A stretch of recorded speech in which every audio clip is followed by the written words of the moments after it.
Hello everyone. I want again to welcome you back to another session. Remember, this is the first lesson of the second module.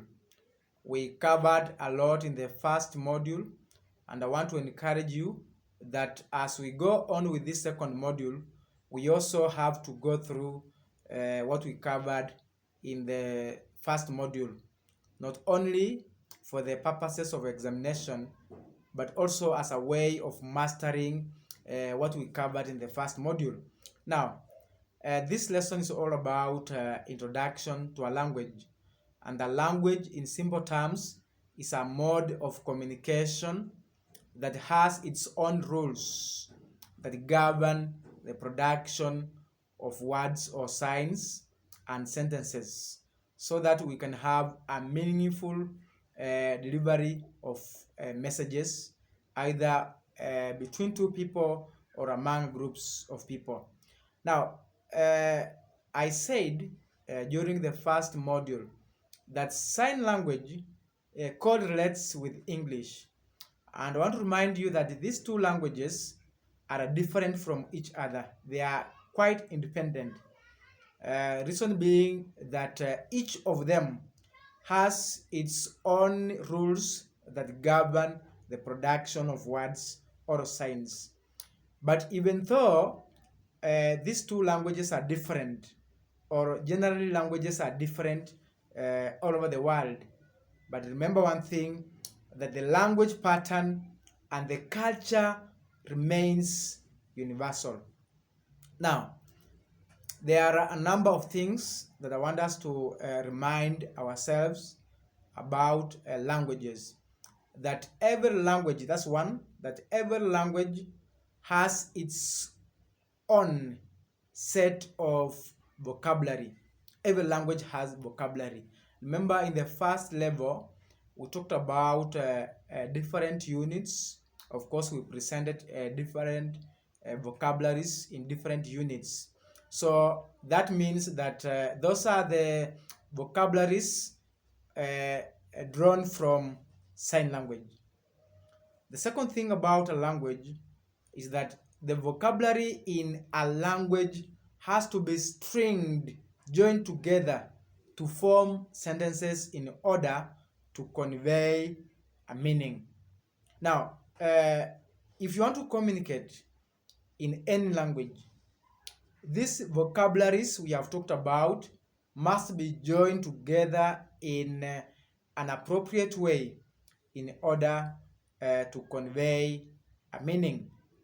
Number three about a language, that every language has its own grammar that govern the formation of sentences. Now, the grammar order of sign language is totally different from that one of English.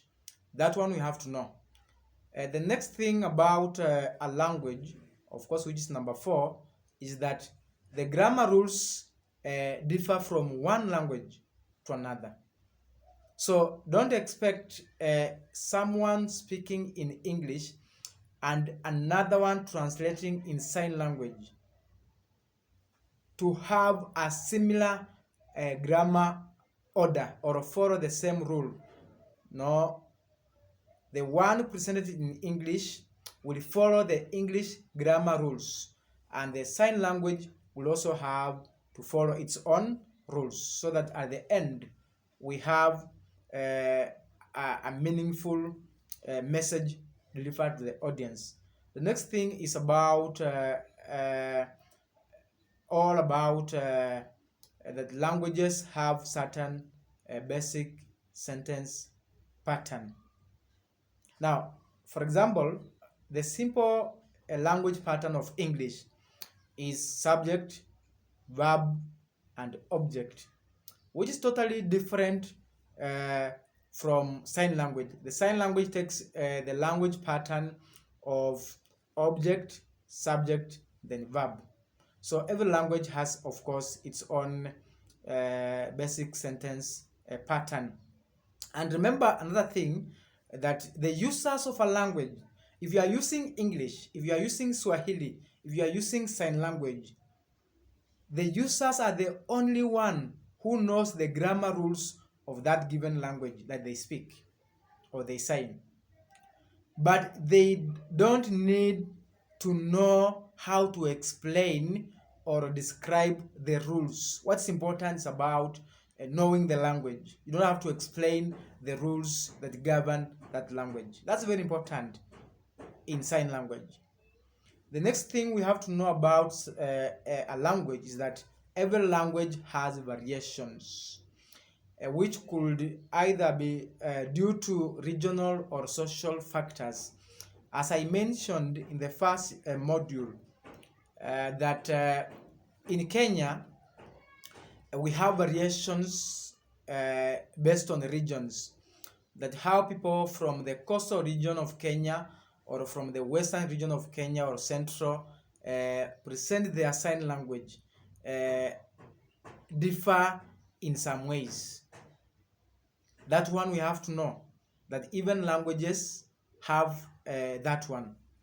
Now, the last thing is about that all human beings, all people, everyone, regardless of their races, regardless of their physical appearance and what have you, they have the innate capacity of learning a new language. So I want to encourage you that you are capable of learning any language, and more especially sign language. So regardless of whether your hands or your body language is responding, provided that you are going to practice, you'll be able to master the sign language.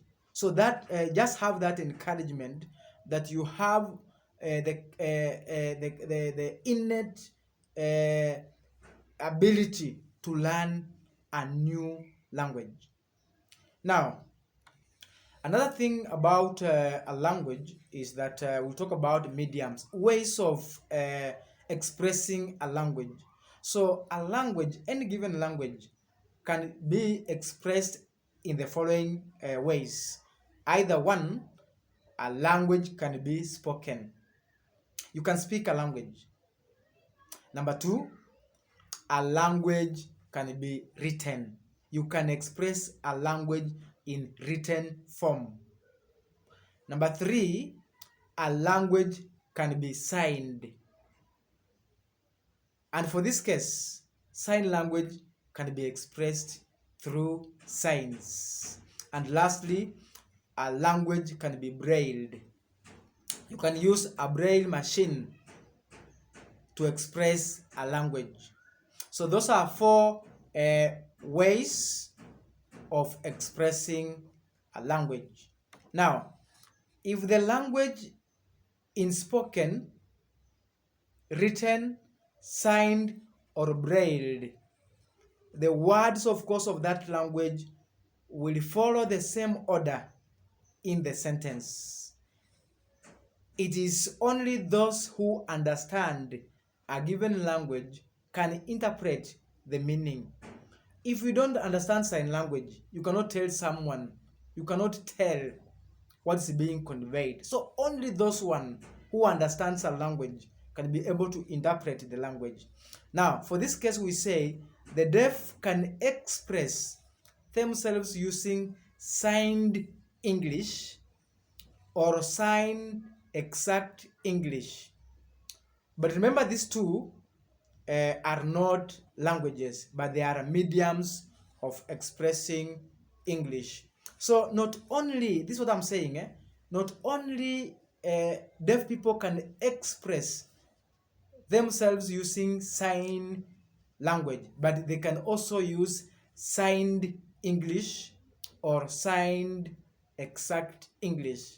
We'll discuss about the two. So that one we have to know.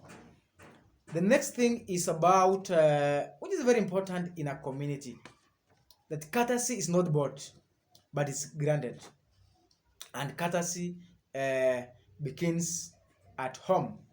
Remember, etiquette. When it comes to etiquette, etiquette is the use of certain words to establish and maintain relationships.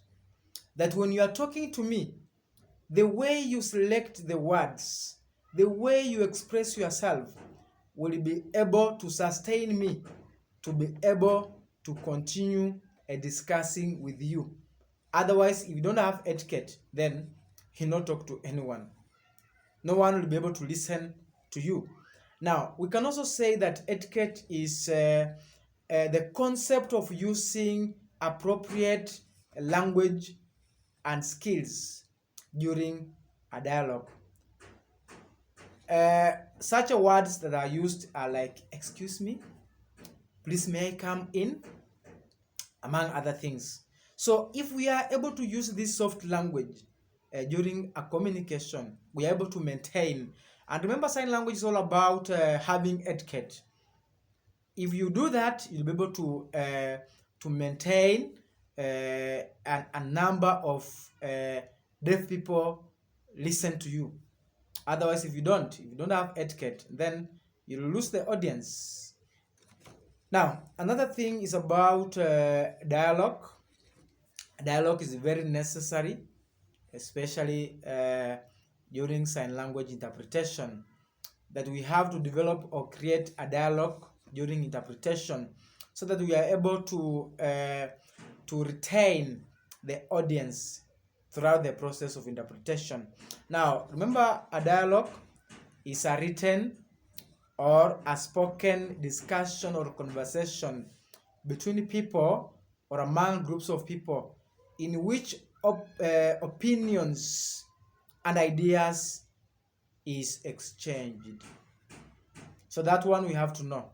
That not only when we are talking about a dialogue, we are referring to one-on-one or groups of people, but also when we are interpreting, you and the audience, you are having a conversation. Therefore, you have to satisfy both sides.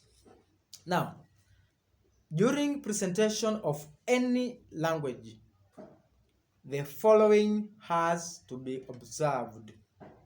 Number one, that when someone is talking, you have to be able to watch the gestures being made and follow the movement of the hands, the facial expression, and generally the body movement. So when we are able to follow the gestures and all those things I've mentioned, we are able to get the exact meaning that someone intends to say in a given language. So that's very necessary. Point number two to note on the features to observe during a dialogue is that you should be able to maintain the eye contact. Eye contact speaks a lot in a dialogue. So we should be able to maintain the eye contact so that we are able to see or to detect the moods or the feelings of the one speaking. Number three, we also have to say that speaking to others with respect, even if their views differ from yours, is very necessary. So make sure that you consider the feelings of others. So speak with respect, regardless of the one you are speaking to. This will be able to convey a meaning and maintain our relationships. Another thing, of course, the fourth one, is that we have to carefully select the words and expressions in order not to hurt the feelings of other people. Now remember, selection or choices of words, appropriate choices of words, is very necessary during a discussion or a conversation either between people or among the groups of people. Is very necessary. Remember, even in sign language, when you are interpreting, you have to understand your audience. Remember, amongst the audience, we might be having the young ones, children, we have the aged, the youth, those who are learned, and those who have never seen the schools. So we have to be able to cater for the needs of all these groups. So selection of the words or vocabularies before we sign or before we speak is very necessary. Then last thing is about giving others an opportunity to answer back during a discussion, during a dialogue. express your opinion, but also give someone time to express themselves back to you. So when you do that, then we will have a communication between you and the groups of people you are talking to. I remember this act of giving someone an opportunity to speak back to you is known as turn taking. So turn take during a discussion. Speak, let someone speak.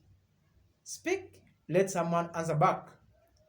When someone speaks to you, also answer back. That one will be a meaningful conversation. God bless you.